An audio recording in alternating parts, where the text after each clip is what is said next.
49장 15절 말씀. 이사야 49장 15절 말씀.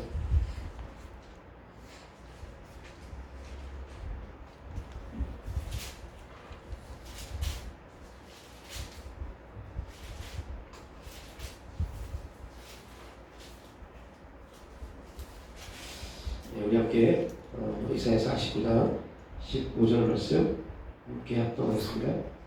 여인이 어찌 그 젖먹는 자식을 잊겠으며 자기 태어서 난 아들을 잊겠으며 여기지 않겠느냐. 그들은 혹시 있을지라도 나는 그를 잊지 아니할 것이라. 아멘.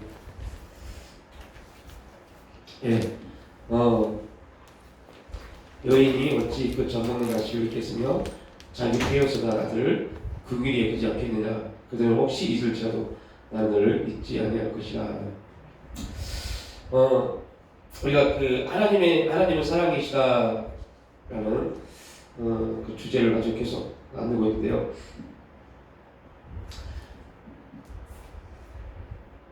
그 사랑에 대한 하나님은 사랑이시다. 하나님은 사랑이시다. 이 하나님의 사랑의 대상, 이 대상은 하나님은 사랑이신데 그 대상이 누구이냐? 그 대상은 거듭난 성도입니다. 그 이제 일반 은총에서 보면 하나님은 모든 인류를 다 사랑하십니다. 근데 특별히 그 중에 예수 그리스도를 통해서 거듭난 성도에게 그 사랑을 부어주시죠. 자, 이제 우리가 하나님의 사랑의 대상입니다. 우리 하나님의 사랑의 대상이 됐고 그 하나님의 사랑의 대상에게 믿음을 주셨죠. 선물로. 그리고 그 믿음을 통해서 우리는 믿음 안에서 하나님을 만납니다. 이거를 이제 우리 편에서 믿음을 통해서 하나님을 만난다. 이걸 우리는 예배라고 말합니다. 그렇다면 하나님은 사랑이시다라는 이 주제, 하나님은 사랑이시다라는 주제, 우리가 하나님은 우리를 사랑하십니다. 하나님은 사랑이시고 그분은 우리를 사랑하십니다라고 할 때 우리는 그 사랑을, 하나님의 사랑을 받은 우리는 어떻게 그 사랑을 하나님께 표현할 수 있을까라고 할 때 예배를 통해서 우리 하나님의 사랑을 고백할 수 있습니다. 그래서 중요한 게 뭐냐면 우리가 예배를 드리기 때문에 우리가 예배자가 아니라 하나님이 우리를 예배자로 부르셨기 때문에 우리는 예배를 드리는 겁니다. 그 말은 무슨 말이냐면 하나님이 우리를 사랑하셨기 때문에 우리는 예배라는 이 틀을 가지고 그 사랑에 대해서 고백하는 존재입니다. 그러니까 예를 들면 우리에게 주어지는 상황이 지금 예배를 드릴 수 없는 환경이고 상황이다라고 말할 때 이거는 이제 예를 들어서 예배를 드릴 수 없는 그런 어떠한 극한 상황이나 환경을 빼고요. 일반적으로 우리 삶을 볼 때 우리의 환경의 상황이 예배를 드릴 수 없는 그런 환경입니다라고 말합니다. 이건 윤리적으로 맞습니다. 그런데 정확하게 말하면 여러분 우리의 환경과 상황 때문에 우리가 예배자가 되지 못한다면 우리는 하나님의 사랑을 우리의 환경과 상황으로 바꿔버리는 겁니다. 그러니까 하나님의 사랑이 우리에게 하나님의 그 사랑이 우리에게 부음받아 되어졌는데 우리는 그 사랑을요, 하나님이 우리를 사랑하시는 그 사랑을 우리에게 지금 주어진 환경이나 상황보다 더 못하게 여기는 겁니다. 자, 이렇게 말하면 성도들 중에 어떤 사람이 그래요, 맞아요. 저는요 이 환경과 상황 때문에 하나님의 사랑을 나에게 지금 내 앞에 있는 환경과 상황보다 하나님의 사랑을 더 크게 보지 않습니다 라고 말하는 그리스도인들이 한 명도 없을 겁니다. 그런데 실제 영적인 부분에서 보면 이것 때문에 예배자가 되지 못한다는 것은, 예배를 드리지 못한다는 것은 예배자로 부르심을 받은 우리가 예배자의 자리에 있지 못한다 라는 말은 하나님의 우리에게 주신 사랑보다 이게 훨씬 더 크게 우리가 느끼고 있다는 거였습니다. 그렇다면 지금 우리는 우상, 형상이 만드는 형상의 우상을 섬기지는 않지만 환경과 상황의 우상을 섬기고 있는 겁니다. 우상이 있어요. 이거 엄청 무서운 겁니다. 그러니까 이렇게 따지면 그리스도인들의 거의 80~90%가 다 지금 우상을 섬기고 있는 겁니다. 그러니까 우리가 알아야 될 것은 하나님이 우리를 예배자로 부르셨다라는 이 명제, 절대 바뀌지 않는 이 명제, 하나님을 예배자로 부르셨다. 그렇다면 우리는 어떠한 경우에도 예배자로 서야 돼요. 그러니까 이 환경과 상황이 지금 나에게 주는 환경이 이러하니까, 상황이 이러하니까 나는 예배자의 자리에 있지 못한다 라는 우리가 고백하고 있는 하나님의 이 사랑의 속성 안에는 하나님이시라는 그분, 우리가 고백하는 천지를 창조하시고 우주 만물을 주관하시고 우리의 모든 환경과 우리 삶을 주관하시는 그 하나님을 우리는 예배자의 자리에 있지 못했을 때 그 하나님을 우리는 인정하지 못하는 부분이다 버립니다. 그래서 예배자는 누구냐? 예배자는 우리가 예배자는 예배를 통해서 하나님 되심을 인정하는 사람이 예배자입니다.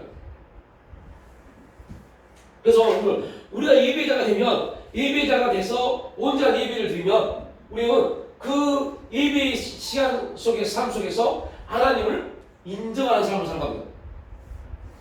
하나님 되심이 우리를 통해서 선포되어지는, 이 세상을 향해서 선포되어지는 놀라운 삶을 살게 되는 겁니다. 우리가 하나님은 하나님이십니다. 하나님은 전지전능하시고 하나님은 무소부재하시고 하나님은 우리의 모든 삶을 주관하십니다. 이런 말을 전혀 하지 않아도 우리가 예배자로서 있으면 하나님은 스스로 우리를 통해서 하나님 되심을 선포하게 됩니다.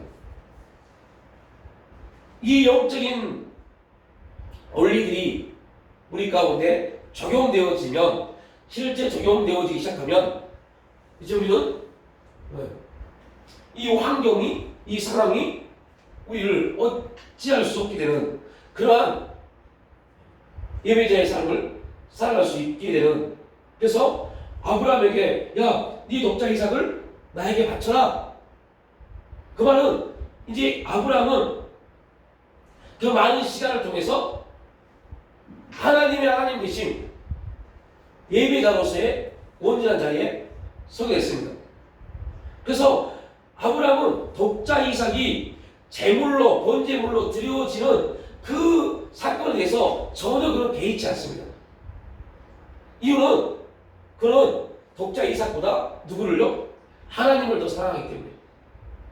그 사랑이, 하나님의 사랑이 아브라함에게 부음바 되어지니까 아브라함이 하나님의 사랑을 딱 갖고 다니, 아브라함이 하나님의 사랑 가운데 거하고 다니 육신으로 정말로 살아갈 수밖에 없는 그 이삭보다 하나님의 사랑이 훨씬 더 크게 아브라함을 좌우한 겁니다. 그래서 독자 이삭을 번제물로 드릴 만큼 지금 우리가 지금 내 상황이요, 내 환경이요, 예배를 드릴 수 없는 그런 상황입니다. 그런 환경입니다. 이게 바로 지금 하나님이 우리에게 요구하시는 제물입니다.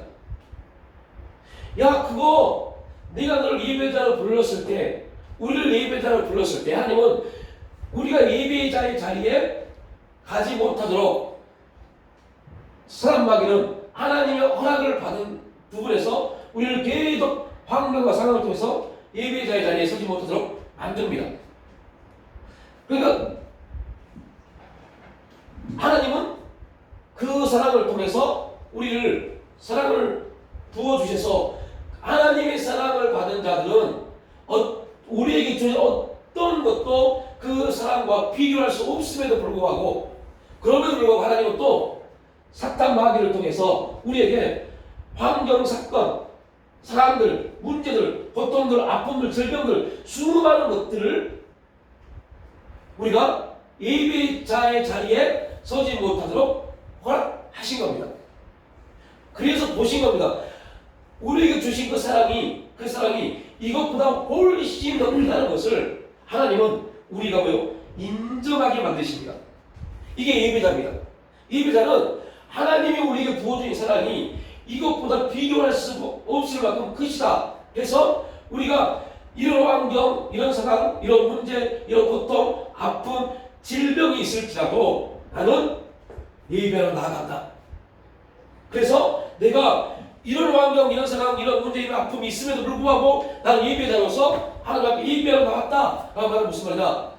사단 마귀에게 나는 이 환경, 사건, 문제, 고통, 아픔, 질병들 다 사단이 우리 삶 가운데 참소할지라도 나는 예배자의 자리에 나가서 하나님의 대접을 선포하는 겁니다.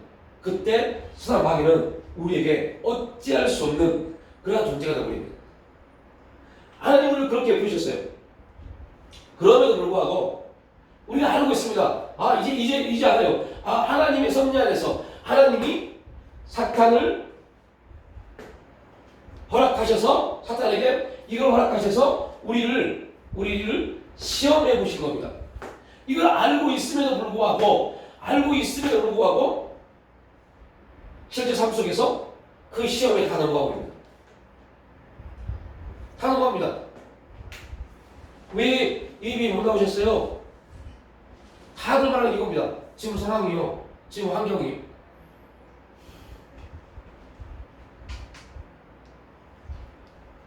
지금 상황이, 환경이, 그렇군요. 지금, 그렇군요.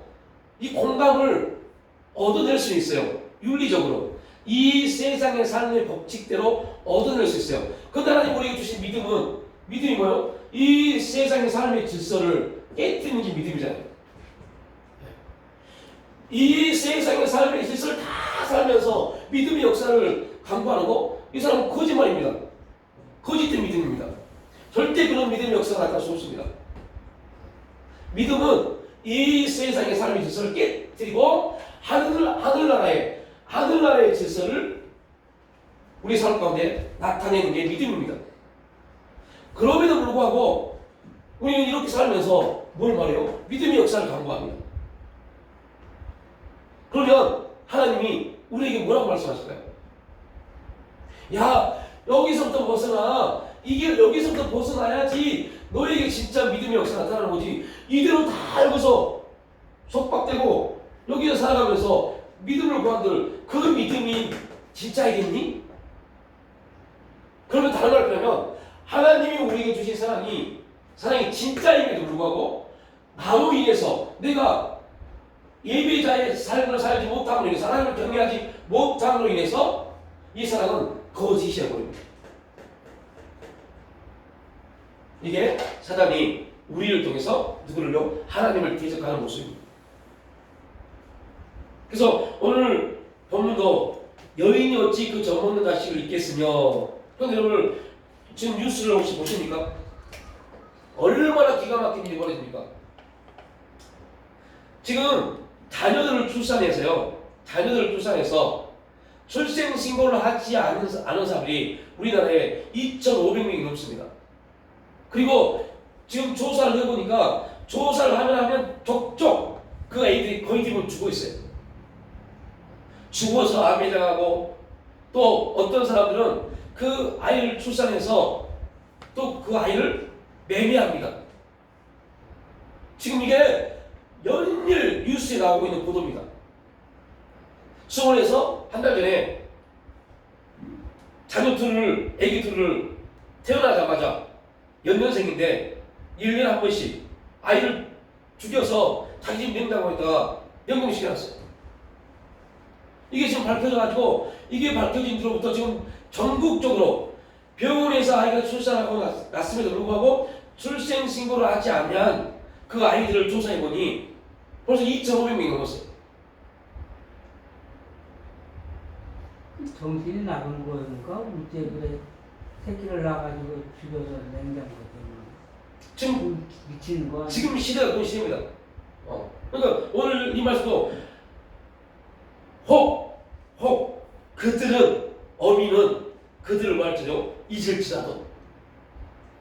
그러니까 분명한 것은 여인이 어찌 그 젖먹는 날씨를 잊겠으며 자기의 태다가들을 궁일이 여기지 않겠느냐. 그런데 분명히 성경이 뭐냐고 그들은 혹시 잊을지라도. 그러니까 이 시대에도 이런 일이 있었다는 겁니다. 이 시대에도 부모가 자녀를 잊어버리면, 여기서 잊었다는 히브리 어근은요 버렸다는 뜻입니다. 부모가 이 시대도 자녀를 버렸습니다. 너무 힘드니까 버린 겁니다. 그건 이 시대에도 그랬어요. 근데 나는 너를 잊지 아니할 것이야. 그거 뭐예요? 하나님의 사랑입니다. 하나님의 사랑은 절대 거듭난 택한 받은 자녀를 잃어버리지 않습니다. 잊지 않습니다. 근데 혹시 부모는 잊을 수 있습니다. 그러니까 얼마나 기가 막히냐면 그 사랑, 부모가 자녀를 사랑하는 그 사랑이 하나님이 우리를 사랑하는 사랑의 비유로 많이 설명됩니다. 그러면 부모도 자녀를 버릴 수 있다니까요. 그러니까 이 사랑, 하나님의 사랑, 우리가 하나님의 사랑이 우리에게 부모가 되어지면, 하나님의 사랑이 느껴지면, 하나님의 사랑이 우리 가운데 믿어지고, 참 그래서 이 부분을 설명해야 되게 힘들더라고요. 하나님의 선하심을 맛보 할지어다 라고 하는데, 하나님의 그 선하심을 맛을 봐야 되는데, 하나님의 그 꿀송이처럼 다른 하나님의 역사를 맛보지 못하면, 그 사랑을 우리가 알지 못하면 그걸 뭐라고요? 피상적이고 추상적이다라고 합니다. 하나님이 어떠한 분이신지 말은 하는데 중요한 것은 그 하나님을 내가 만난 적이 없어요. 그래서 우리는 피상적이고 추상적으로 말합니다. 신앙인들이 가장 조심해야 될 건 이겁니다. 너무 피상적이고 추상적입니다. 하나님에 대해서 너무 추상적으로 말합니다. 피상적으로 말합니다. 피상적이다 말하면 무슨 말이에요? 그냥 본질은 몰라요. 본질은 모르는데 들은 걸 말하는 게 피상적인 겁니다. 추상적인 것은 본질은 모르는데 그냥 내 생각을 말하는 게 추상적인 겁니다. 피상적인 것은 하나님 만나본 적이 없어요. 그런데 교회 목회자가 교회에서 하나님에 대해서 쫙 설명합니다. 그 하나님에 대해서만 알고 있습니다. 그 피상적인 부분에 가장 예를 들자면 누구예요? 어렸을 때 사무엘. 어렸을 때부터 성전에 있었기 때문에 하나님에 대해서 얼마나 많이 듣겠어요. 그런데 직접 하나님이 사무엘아 불렀을 때 그는 하나님을 알지 못했어요. 이게 피상적인 겁니다. 추상적인 것은 하나님을 만난 경험은 있어요. 그런데 그 이후로 한번 어떤 경험을 하고 났는데 그 이후로는 만난 적이 없어요. 그러니까 한번 만난 걸 가지고 계속 만들어갑니다. 거기 대표적인 인물이 누구예요? 엘리사. 그런 하나님을 만난 적이 있어요. 근데 이제 영적으로 태보가 되어지고 눈이 어두워져서 눈이 어두워져서 하나님을 더 이상 만난 적이 없어요. 그러니까 사무엘아 불렀을 때 엘리 대상이 뭐라고 합니까? 야, 처음에 나도 부른 적 없어 라고 그랬어요. 그 말은 이미 하나님의 음성을 잃어버린 시점입니다. 그래서 이제 또다시 보니까 야, 혹시 너 그거 하나님 너 부르신 것 같아? 라고 말합니다. 하나님 널 불렀어가 아닙니다. 하나님 널 부르신 것 같아. 그러니까 이게 추상적인 겁니다. 하나님 음성이 들려도 이게 하나님 음성인가? 이게 뭐지? 추상적입니다. 그런데 우리 신앙이 가장 조심해야 될 부분이 피상적이고 추상적인 믿음을 가지고 있는 것. 그러니까 하나님의 사랑을 우리가 알지 못하면 그냥 하나님은 사랑이십니다. 비상적입니다. 그 사랑이 뭔지에 대해서 알지를 못해요. 하나님은 사랑이시라고 말합니다. 정작 나는 그 사랑이 뭔지 몰라요. 그럼 어떤 일이 벌어져요? 맨날 넘어져요. 환경이 이러하니까, 상황이 이러하니까. 아이고, 목사님, 제가요, 제가 예배드리러 나오려고 했는데 환경이요, 좀 상황이요, 너무 힘들어서요. 인간적 윤리적으로 그러면, 그쵸, 어떡해요? 그래서 이게 미안하죠. 이렇게 공감할 수 있어요. 근데 그 공감이 그를 믿음으로 이끌어 간다면 얼마나 좋겠어요. 인간적 공감은 절대 어떠한 사람도, 그것들이 우리 자녀가 될지라도, 남편이 될지라도, 그건 절대 통되지 않습니다. 그럼에도 불구하고 당신은 예배자입니다. 당신 예배를 드리기 때문에 예배자가 아니라 하나님이 우리를 누구래요? 예배자라 부르셨기 때문에 예배자입니다. 그러면 예배자는 하나님의 부르시지만 예배자는 어떠한 경우에도 예배 자리에 나와야 됩니다. 이렇게 가르치잖아요. 이게 믿음입니다. 힘들고 어렵다는 거 당연합니다. 이 세상으로 살아가는 사람들 중에서 힘들지 않고 어렵지 않은 사람 누가 있겠습니까? 그러나 중요한 것은 하나님이 우리를 예배자로 부르셨기 때문에, 하나님이 우리를 예배자로 부르시기 위해서 그 사랑을 우리에게 우리에게 부어주셨는데 어떻게 해요? 십자가 사건을 통해서 당신의 아들을 십자가에 죽게 하신 만큼 우리를 사랑하셨습니다. 그리고 그 사랑을 해서를 예배자로 부르셨습니다. 우리 같은 존재를 예배자로 부르신 것 자체가 하나님의 사랑이 하나님의 능력입니다. 그렇다면 우리가 그 사랑을 한다면 이거 벗어나야 돼요. 이거 아무것도 아닙니다. 이것 때문에 예배자가 되기를 포기한다? 그 사람은 기도하는 것 자체가 거짓입니다. 그러니까 우리가 이 영적인 부분에 들어가면 우리 심각해집니다. 이제. 너무너무 심각해집니다. 그래서 이러한 것들을 다루기가, 이러한 것들을 교회에서 말하기가 되게 좀 껄끄러울 때가 있어요. 이러한 부분을 우리가 다루어야 되고, 이러한 부분에서 우리가 회개하고 돌이켜야 됨에도 불구하고, 이러면 교회가 통하지 않습니다. 어려운 교회, 이상한 교회, 지금의 시대에, 뭐 저렇게, 이렇게 막, 이거 너무 보수 아니야? 율법 아니야?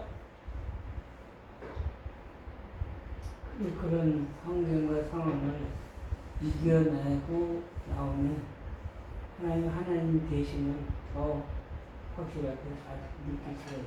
그죠? 그러니까 하나님이 사탄을 통해서 이걸 허락하신 이유가 뭐냐면, 일단 허락하셨단 말은 이미 우리는 예배자로 부르셨기 때문에, 우리를 통해서 하나님은 얼마든지 하나님 되심을 선포할 수 있는 존재라고 하나님 우리를 믿으신 겁니다.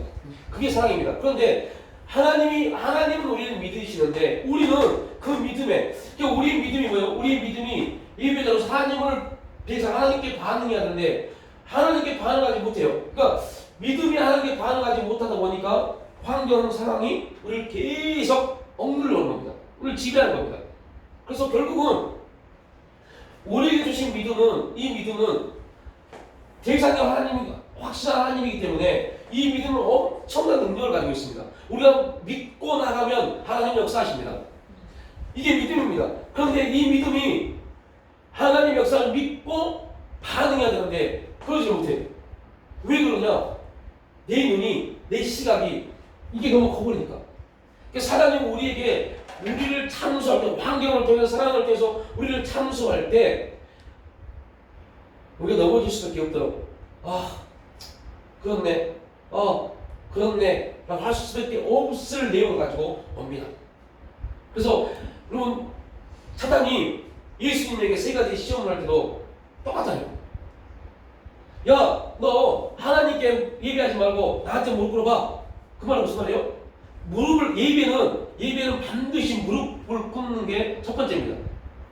무릎을 꿇었다는 말은 무슨 말이에요? 그분을 인정하는 겁니다. 우리가 무릎을 꿇어서 지금의 시대는 막 다 의자니까 무릎 꿇을 필요가 없어요. 그러니까 우리 마음의 무릎이 하나님 앞에 꿇어져야죠.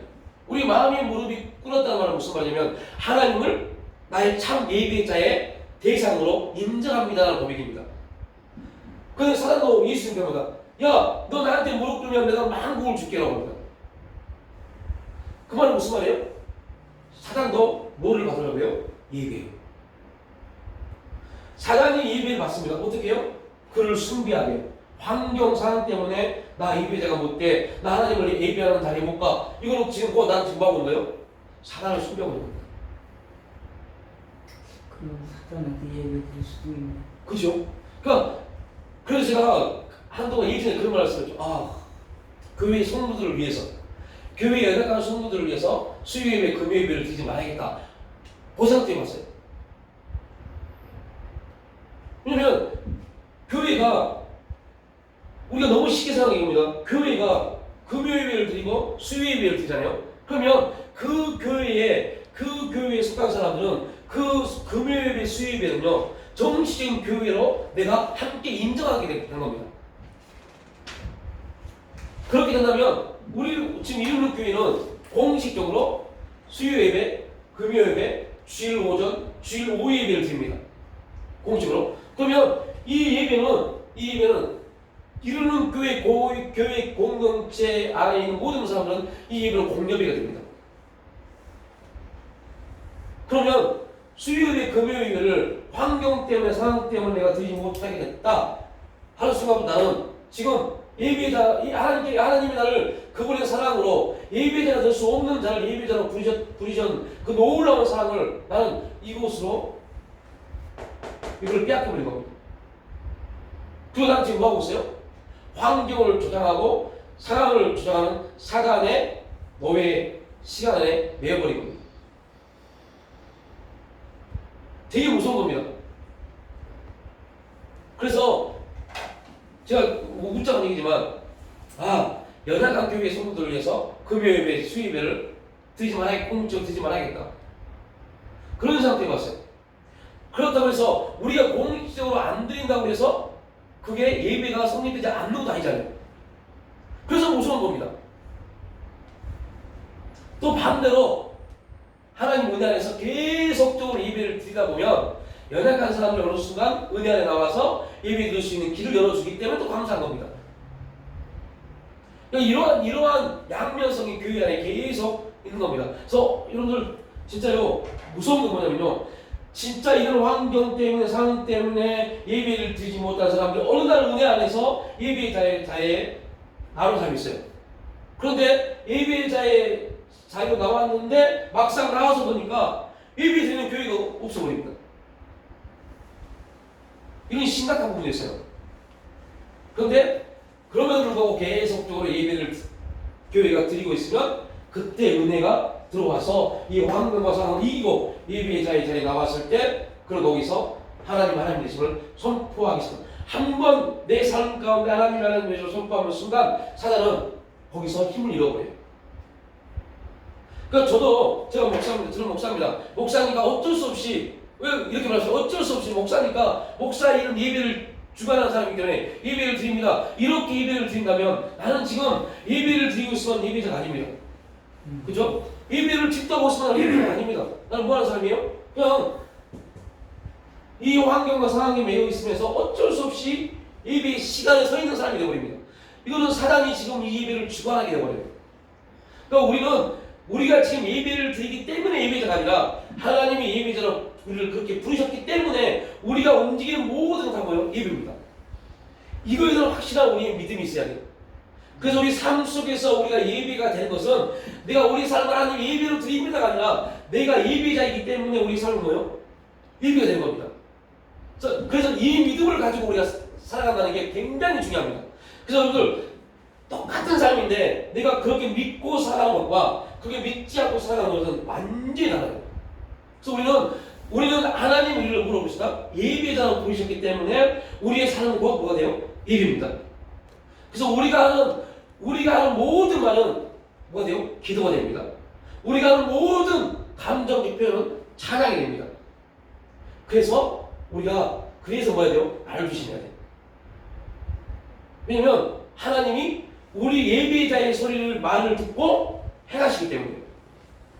삶 속에서 예배를 드린다는 말이 지금 이해가 돼. 그럼 이게 예배자이기 때문에 그죠. 이 삶이 네. 다 예배가 되는 거지. 그죠. 그러니까 지금 말씀 들으니까 그러네.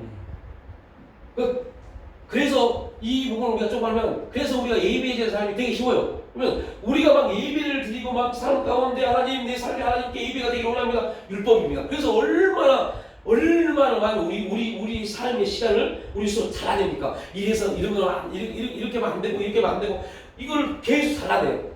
그러다 보니까 결국 우리 삶을 잘라내다 보니까 이런 행동은 잘못된 행동 같고, 이런 행동은 내가 생각하기 이런 행동 좋은 것 같고, 그래서 내가 생각하기 좋은 행동은 하나님이 기뻐 받으시는 거, 내가 생각하기에 윤리적으로 안 좋은 것은 하나님이 기뻐하지 않는 거, 이렇게 잘하다 보니까 결국은 우리 삶 가운데 내가 느끼기에 예배의 시간은 아무도 없는 것 같아요. 별로 없는 것 같아요. 그리고 우리가 이 하루의 삶을 살아가면서 하나님을 생각하면서 사는 시간이 극히 드물거든요. 그래서 우리 사람은 아이고 오늘도 내가 예배자로서 승리하지 못했네라고 우리 스스로 우리 시간을 그렇게 재단해 버립니다. 그 말은 무슨 말이냐면, 하나님이 우리를 예배자로 부르셨다는 게 아니라 우리가 하나님께 예배를 드리려고 나갔다 그 말합니다. 그런데 우리는 예배를 드릴 수 있는 그런 자유 나갈 수 없는 존재입니다. 왜요? 예수님이 오셔서 이 문제를 정확하게 말했잖아요. 이거 조금 더 이제 깊이 있는 말인데요. 오늘 진짜 제가 이걸 깨닫고 엄청 충격을 받았어요. 요한복음 3장에 뭘 말해요? 니고데모의 거듭남을 말합니다.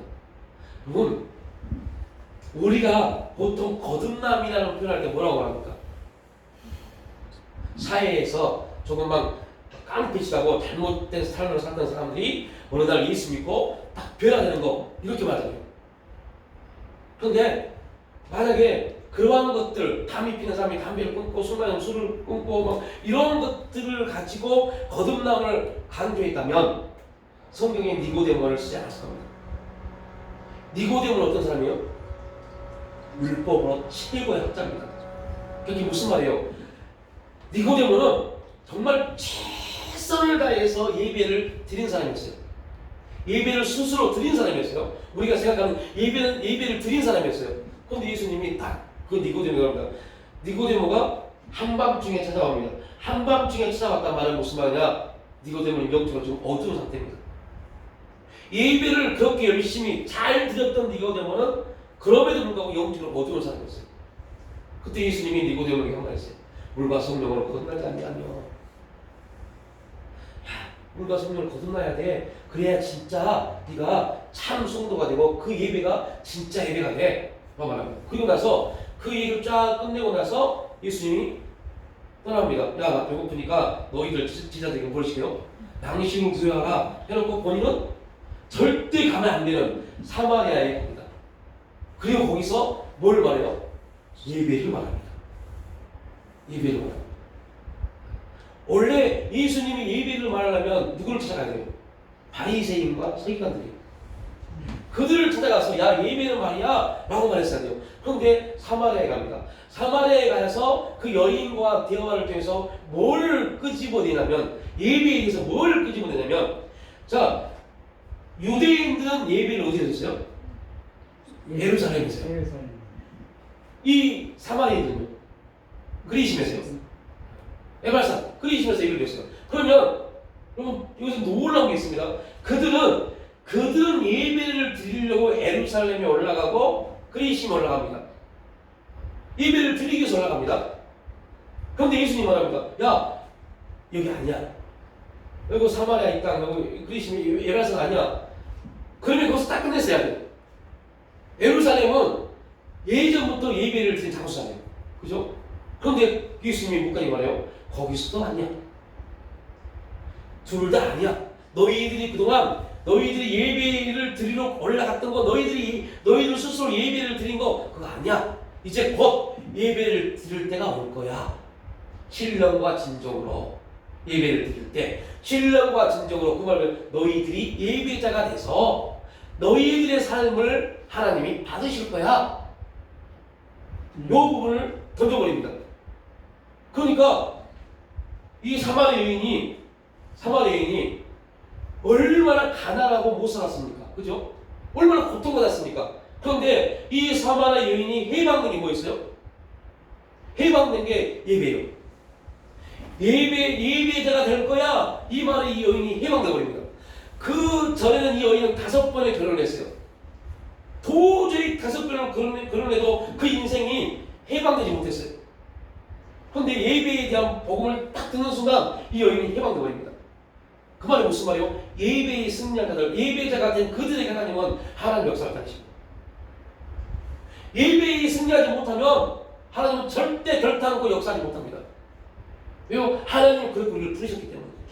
예배 승리자라는 건 내가 예배자라는 걸 확실하게 그죠? 인식하면 되겠구나. 그죠? 나는 예배자다. 예배자가 돼야 돼요. 무조건. 네. 그래서 네. 상관없이 나의 무슨 나의 조건 뭐 이런 거 따지지 말 무조건 나는 예배자다. 그죠? 거기서 무슨 말이에요? 우리는 하나님이 나를 예배자로 부르셨기 때문에 나는 내 삶을 움직이는 것 자체가 예배입니다. 그러니까 아까 말했처럼 우리가 스스로 예배자가 되면 하나님 앞에 예배를 드리는 존재가 되버리면 우리는 우리가 생각해 윤리적으로 좋은 것들만 하나님이 받으시겠지라고 착각합니다. 그래서 어찌하든 간에 윤리적 좋은 행동들을 하려고 합니다. 근데 하나님은 우리의 윤리적 어떠한 좋은 것들을 받으신 분이 아니시거든요. 우리 자체가 예배자이기 때문에 우리 자체가 그것이 혹시 잘못된 것일지라도 예배자의 삶에서 그걸 받으십니다. 아멘. 네. 결국은 그것도 합력과 선을 이루어 가시기 때문에. 근데 우리는 이러한 모든 것들을 우리의 기준을 다 잘해버려요. 그러다 보니까 정작 하나님 앞에 이제 사용되어질 내용들이 아무것도 안 남아버려요. 왜냐면 하나님 앞에 우리가 예배자로서 우리의 삶이 드려진 게 없기 때문에. 그래서 되게 중요한 부분이 뭐냐면 우리가 이겁니다. 우리가 오늘 수요예배 이 시간에 교회에 못 나올 수 있어요. 네, 못 나올 수 있어요. 그런데 환경이 이렇고 상황이 이렇기 때문에 못 나왔다라고 돼버리면 그런 예배자가 되지 못합니다. 그러면 오늘 이 시간에 이 자리에 못 오신 분들 어떻게 해야 돼요? 그 자리가 예배의 장소가 돼야 돼요. 예배가 돼야 돼요. 그렇지. 그렇지 않고 거기서 일반적인 삶을 살고 있다. 이 사람은 스스로 예배자에게 포기해버린 겁니다. 오늘 이루는 교회는 7시 30분에 수요 예배를 드립니다.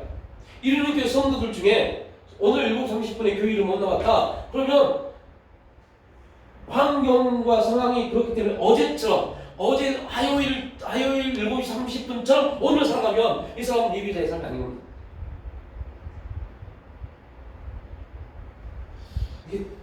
이게 하나님 우리에게 던져주는 그의 나라와 그의 의를 구하라. 그리하면 그의 첫 출발입니다.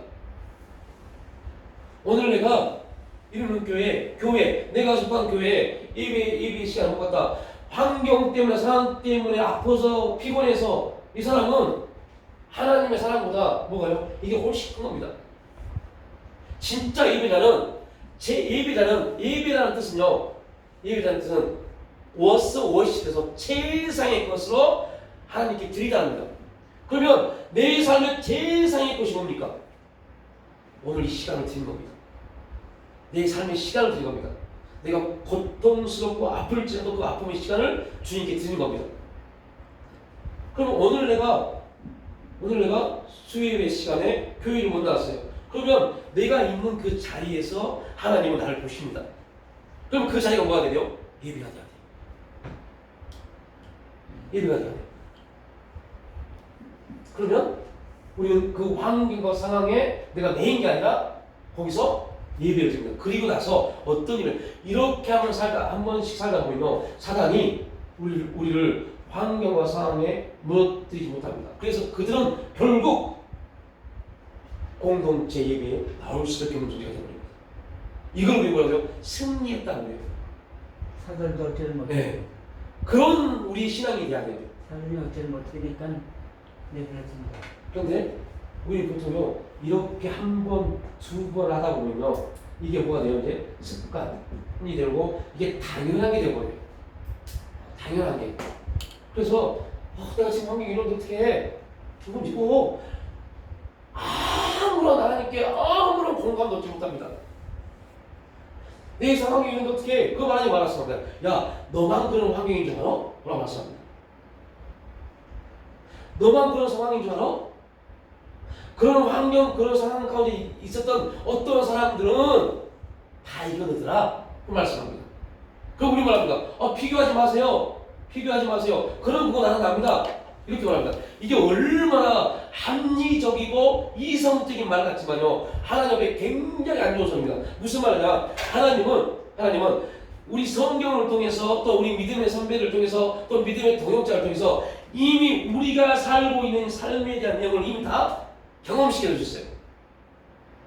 그래서 우리가 비슷한 환경 가운데 있는 사람들이 굉장히 많이 있습니다.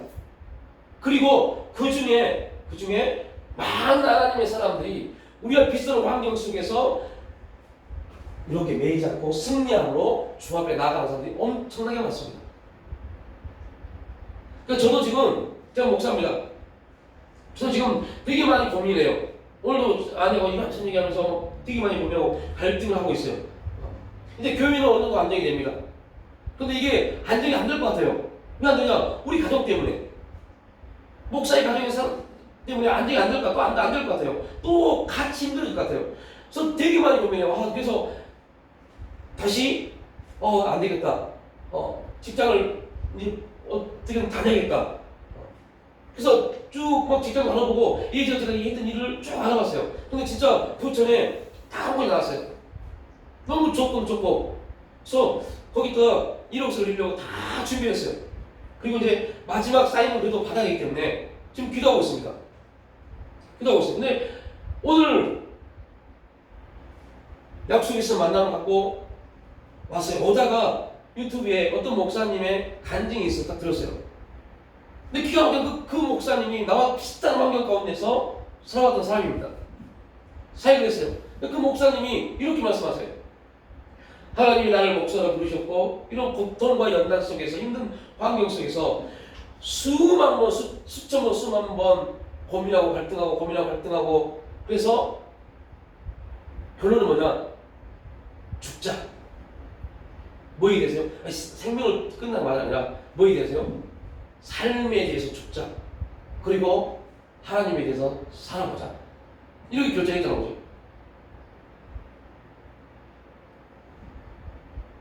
그게 딱 와닿아요. 그런데 다른 분이 있어요. 왜? 그 목사님은 혼자입니다. 혼자예요. 사모님도 안 계시고 아이도 없어요. 혼자니까 그럴 수 있어요. 근데 제가 이렇게 들면 혼자 사니까 그러지.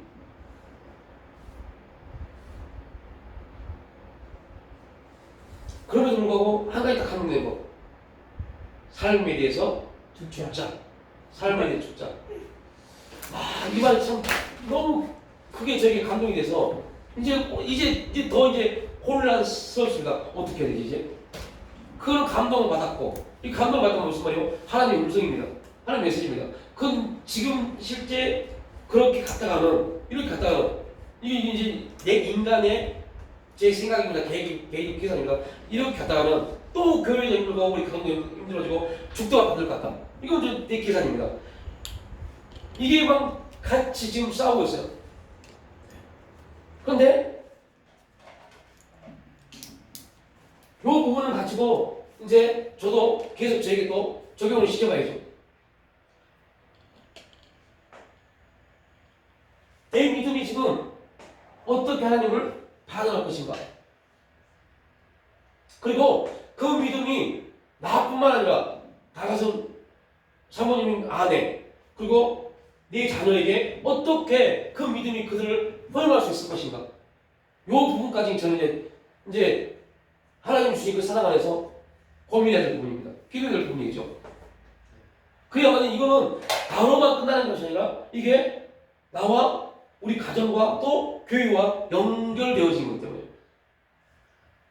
그래서 이 부분을 보면서 많은 사람들이 그러니까 저도 이제 그걸 보는 거예요. 저 앞서간 선배 목사님들 저와 비슷한 환경 가운데 있는 목사님들을 찾아보고 그들은 어떻게 살아갔을까 어떻게 해나갔을까 부분을 지금 찾아보고 있어요. 분명히 저와 비슷한 환경 가운데서 넘어진 목사님도 있을 것이고 승리한 목사님도 분명히 있을 겁니다. 그러면 넘어진 목사님들의 이야기를 들어봐야 돼요. 그분들은 왜 넘어졌는지 승리한 목사님들의 얘기를 또 들어봐야 돼요. 그분은 어떻게 승리했는지.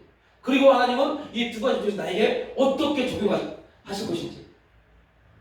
이게 아마 저는 제가 느끼기에는 한 2달 정도 걸릴 것 같아요. 그리고 2달 후에 어떠한 결정이 나올지 모르겠어요. 그러니까 똑같습니다. 우리의 주변 환경들. 예. 그러니까 오늘 저희 영성훈련 하면서 되게 충격 받은 것 좀. 그때 이제 제 아내도 그랬을까 봐요. 제가 영성훈련 받으면서 결정한 게 있어요. 그런 환경을 안 줘서 너무너무 감사했어요. 그런 환경을 주지 않아서 너무너무 감사했던 게 뭐냐면 조영수 목사님과 송경자 당시 지금은 사모님이죠. 전도사. 이 두 사람의 특징은 둘 다 쌍둥이를 임신해서 출산했던 겁니다. 그리고 한 사람은 부천에서 정릉, 한 사람은 안산에서 정릉으로 매일 그 쌍둥이를 데리고 왔다 갔다 했다는 거예요. 그래서 제가 그 간증을 들으면서 이런 고백에서 하나님, 저도 결혼을 해서 아이를 낳으면 어떤 경우에 그 아이 때문에 우리 이 말하면 어떻게 우리 얘기를 어떻게 듣는 그 아이 때문에 이 오는 길이 막혀지지 않게 역사해 주옵소서.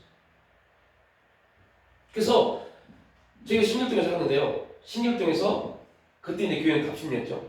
답심리가 정말 예배 때마다 그 아이를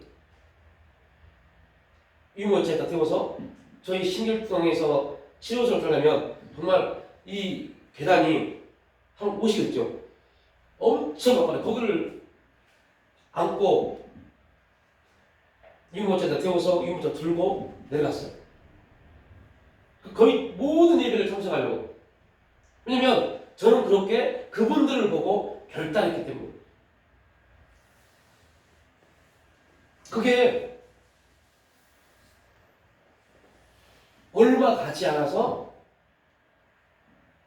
삶이 바뀌었다는 게 참 감사해요. 그게 기다렸다면 되게 힘들었을 것 같아요. 그 짧은 시간에, 그리고 나서 바로 이제 사역을 나왔기 때문에 그 짧은 시간에 그렇게 했다는 게 되게 감사해요. 만약 그게 길었다면 너무 힘들어서 아마 타협을 했지 않았을까. 근데 우리에게 주어진 환경들이요, 다 우리 믿음의 선배들 중에 그런 환경을 거쳐가는 사람 다 있습니다. 그리고 하나님은 우리에게 말합니다. 야, 할 수 있어. 할 수 있어. 왜 할 수 있느냐? 내가 임상 실험을 해봤어. 임상 실험을 해봤어. 어떤 사람을 해보니까 그들도 하더라. 그래서 우리 믿음의 선배들의 간증들은 간증으로 끝나는 게 아닙니다. 우리 삶에 대입을 시켜볼 일들입니다. 하나님이 우리를 사랑하신다. 이 말은요, 그냥 하나님의 속성 중에 하나님의 사랑이십니다. 그 속성을 말하는 게 아닙니다. 그 사랑으로 인해서 하나님 우리를 예배자로 부르셨고, 예배자로 부르셨단 말은 우리가 예배자가 될 수 있는 모든 능력, 모든 지혜를 다 주신 겁니다. 예배 드릴 수 있는, 예배자로 삶을 살 수 있는 모든 지혜를 다 주신 겁니다. 그리고 하나님은 주시고 나서 그 일을 행하게 하십니다. 또 우리가 우리 편에 있으니까, 우리 편에서만 생각해, 우리 관점으로 보니까 아무것도 능력도 없고 이 환경과 상황을 이길 수 있는 힘도 없는 것처럼 느껴집니다. 그러다 보니까 어떤 문제가 빠져요? 어떤 문제가 빠냐면 우리가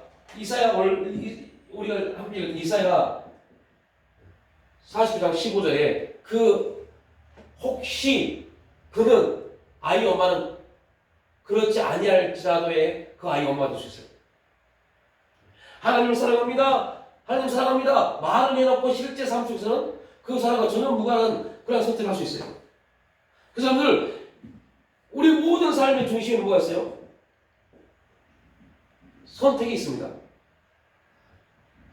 예배자로 부르심을 받았음에도 불구하고 그 자리에 있어야 됨에도 불구하고 내가 선택에 의해서 전혀 다른 자리에 있을 수 있어요. 그 하나가 우리 삶에게 어떻게 다가올지는요, 그 선택에 대한 책임이 다르게 나타납니다.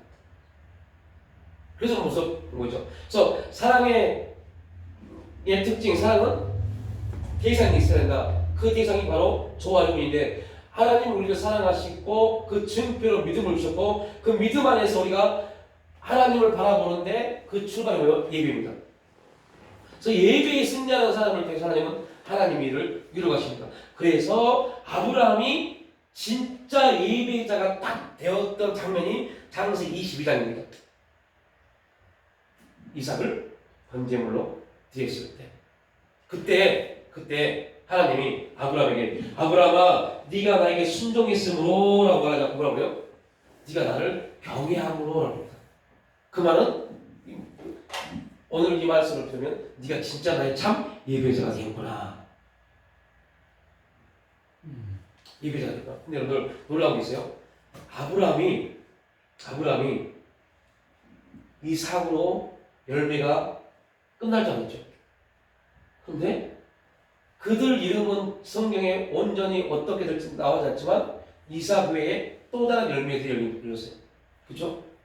또 다른 자녀들이 나왔어요. 그럴 것 같아요. 그게 예배자의 전리품들입니다. 그 전리품들이 어떤 역할을 했을까요? 이삭이 온전히 이삭의 일을 할 수 있도록 그 일들을 돕는 동역자가 되어집니다. 형제들이 네, 그렇게 동역자가 됩니다. 이스마엘은 하나님과 대적함으로, 하나님을 경외하지 못함으로, 예배자의 자리에 있지 못함으로 태어난 자이기 때문에 이스마엘은 대적자가 됐지만 그 이삭 이후에 나온 자들은 이삭의 동역자가 됩니다. 우리가 예배자가 되어지면 지금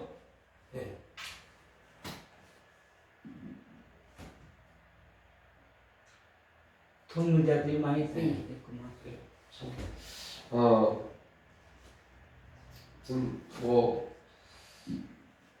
우리가 눈치를 봐야 될 사람들, 우리가 고민을 해야 될 사람들, 이들이 결국은 눈치와 고민거리가 아니라 우리 동역자 하나님이 바꾸어 버리십니다. 그런데 그렇게 우리가 믿음의 담대함이 우리 가운데 나타나야 됨에도 불구하고 그 믿음의 담대함이 이 환경과 상황을 이기지 못해요. 너무 안타까울 정도로. 왜 그러냐? 내가 그렇게 선택해버립니다. 내가 그렇게 선택해버려요. 그리고 기도합니다. 그 기도가 언제나 기도가 되겠나? 되지 못합니다. 그러니까 이러한 부분들이 제가 목회하면서 저 자신도 그렇고 되게 안타까운 부분이 많아요. 오늘도 많은 걸 생각을 해요. 어떤 분들은 말해요. 목사님, 하나님이 목사님에게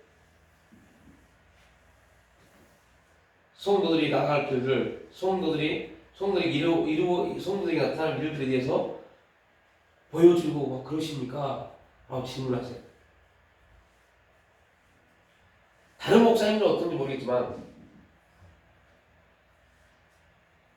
그런 부분들이 없다면 저는 저 같은 사람을 목회할 겁니다. 그렇다고 해서 그걸 또 성도들에게 말할 수 있는 그런 부분도 되지 못합니다. 근데 분명한 것은 하나님이 목회자에게 뭔가를 보여줬을 때는 그건 하나님의 정도입니다. 하나님께 예배자로서 정도의 길을 가야 될 때 이루어질 일들입니다.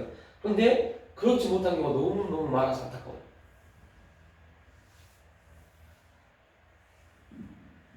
그래서 우리가 이제 다시 출발해야 돼요.